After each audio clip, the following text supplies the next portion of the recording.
சின்னமணி வாமா, நம்ம வள்ளி வண்டியில வந்துகிட்டு இருக்கு.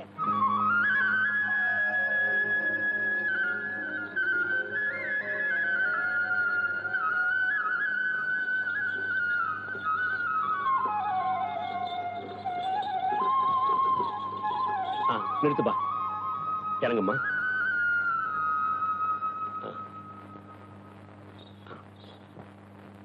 அம்மன் கிருபையால வள்ளிக்கு பேச்சு வந்துருச்சு. இதெல்லாம் உங்க கிருபைன்னு தான் சொல்லணும். எல்லாம் அம்பாள் அனுகிரகம் தான். அப்ப நான் புறப்படுறேன். உள்ள வந்துட்டு போங்களேன்.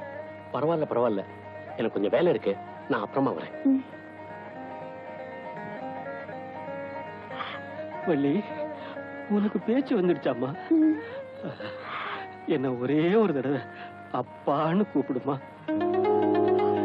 தங்கச்சி, ஓவாயால என்ன அண்ணான்னு கூப்பிடுமா?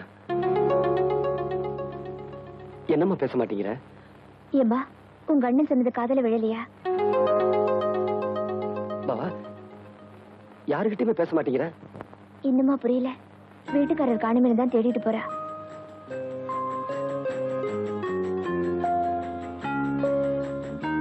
எங்கப்பா அந்த பொண்ணு? எங்க போனா அதுக்குள்ள? வள்ளி, வள்ளி, என்னம்மா அது?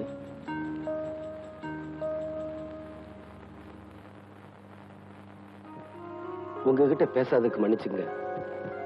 வாய் பேசாத இருந்தப்போ எனக்கு வாழ்வு கொடுத்தவரு என் வீட்டுக்காரர் தான். இப்ப வாய் பேச முடியறப்போ நான் முதல்ல பேச ஆசைப்படுறதும் அவர்கிட்ட தான்.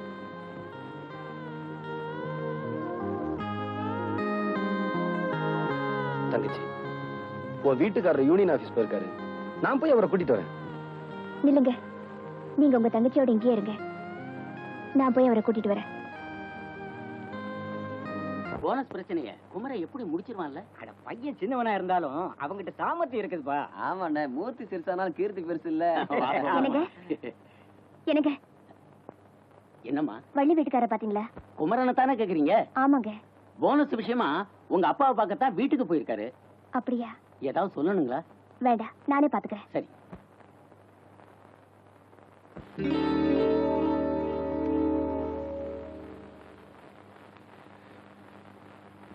என்னத்தை போய் பாக்குற? உனக்கு தான் எடுத்துக்க. நீங்க எல்லாருக்கும் போனஸ் கொடுத்து இந்த பிரச்சனையை சுமூகமா முடிச்சிருவீங்கன்னு நினைச்சிட்டு வந்தேன். ஆனா நீங்க எனக்கு மட்டும் போனஸ் கொடுத்து இந்த பிரச்சனையை முடிச்சிடலாம்னு நினைக்கிறீங்க. நீங்க இவ்வளவு தூரம் சொன்னதுக்கு அப்புறமா நான் இதை எடுக்கலன்னா உங்க மனசு ரொம்ப சங்கடப்படும். அதனால ஒரே ஒரு கட்டு மட்டும் எடுத்துக்கிறேன். சபாஷ் தம்பி, சபாஷ். பணத்து மேலேயே ஆசைப்படாதவன் தான் மனுஷன். வாஸ்தவம் தாங்க. தம்பி, நீ ஒரு படிச்ச புத்திசாலி. இந்த படிக்காத இந்த வேலைக்காரங்களா இருக்கிறாங்களே, அவங்களா நீ கையெழுத்து போட்டா தான் அவங்க போனஸ் வாங்க வரலாம். அதனால இதுல ஒரு சின்ன கையெழுத்து போடுறேன். சின்ன கையெழுத்துன்னு இனிஷியல் மட்டும் போட்டா போதுமா? என்ன பேச்சு ஒரு மாதிரியா போகுது? கையெழுத்து போடுறதுக்காக இந்த நோட் எடுக்கல.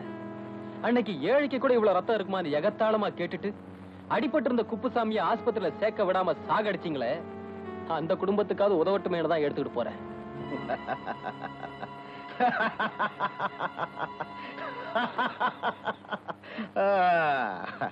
ஏன் சிரிச்சீங்க? நீ உயிரோட போனா தானே அந்த பணத்தை கொண்டு போய் சேர்க்க முடியும். அது உங்க அப்பனே வந்தாலும் முடியாது. இவ்வளவு பெரிய சிரிப்பை வேஸ்ட் பண்ணிட்டீங்களே சார். தொழிலாளருக்கு சேர வேண்டிய பணத்தை கொடுக்கல, உங்களை நிம்மதியா தூங்க விட மாட்டேன். நாளை காலையில போனஸ் கொடுக்க ஏற்பாடு பண்ணுங்க.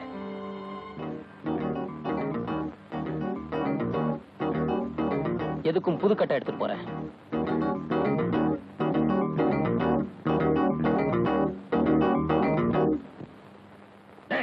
யாருங்க? வேலு ஐயா, என் வாழ்க்கையில் நடக்க கூடாது நடந்து போச்சு. ஒரு சின்ன பொடி பையன். ஐயா, அவன் உங்ககிட்ட அதிக பிரசங்கிதனமா பேசிக்கிட்டு இருந்தத கேட்டுக்கிட்டு தான் இருந்தேன். உங்க உத்தரவுக்காக மட்டும் தான் காத்துக்கிட்டு இருக்கேன். என்கிட்ட இவ்வளவு பேசின அவன் இனிமே பேசவே கூடாது. அந்த குமரனை முடிச்சிருங்க.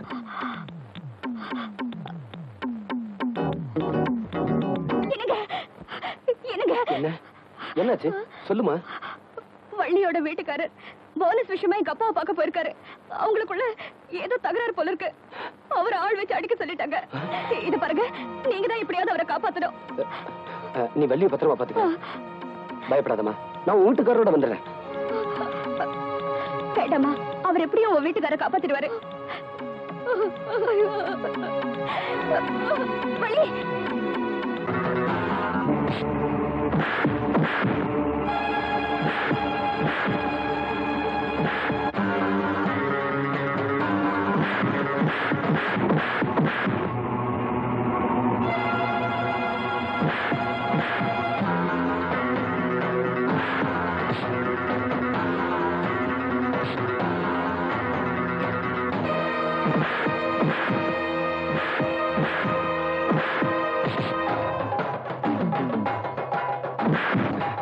குமரன், வள்ளிக்கு பேச்சு வந்துருச்சு.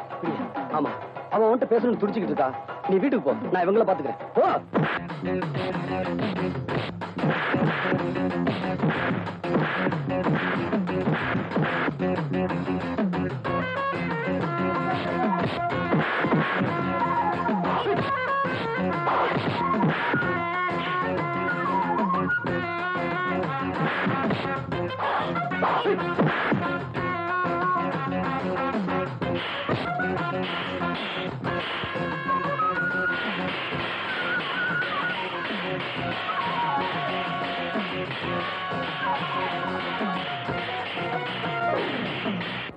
ஐயா, ஐயா, என்னடா ஆச்சு? நாம நினைச்சது மாதிரி இல்ல ஐயா. அந்த சின்னமணி நம்ம ஆளுங்களை போட்டு அடிச்சுக்கிட்டு இருக்கான் ஐயா. அந்த குமரனை காப்பாத்துவான் போல இருக்கு ஐயா. குமரனை காப்பாத்திடுவானா? ஆமாங்க.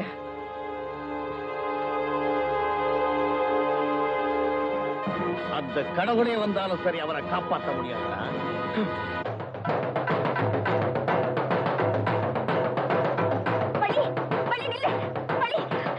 வள்ளி, இத பாரு, என் வீட்டுக்கார எப்படியும் உன் புருஷனை காப்பாத்திடுவாரு. இத பாருமா, நீ எதுக்குமா போற? வா. வள்ளி,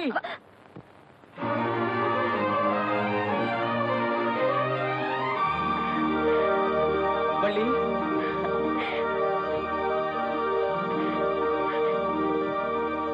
எனக்கு பேச்சு வந்துருச்சுங்க, எனக்கு பேச்சு வந்துருச்சு. உங்க வள்ளி நான் நல்லா பேசுறேங்க, என்னால நல்லா பேச முடியுதுங்க. எனக்கு பேச்சு வந்த உடனே நான் யார்கிட்டயும் பேசல. முதல்ல உங்ககிட்ட பேசுறேன்னு தான் ஓடி வந்தேன். எங்க அப்பா, அண்ணா, அண்ணி யார்கிட்டயும் பேசல.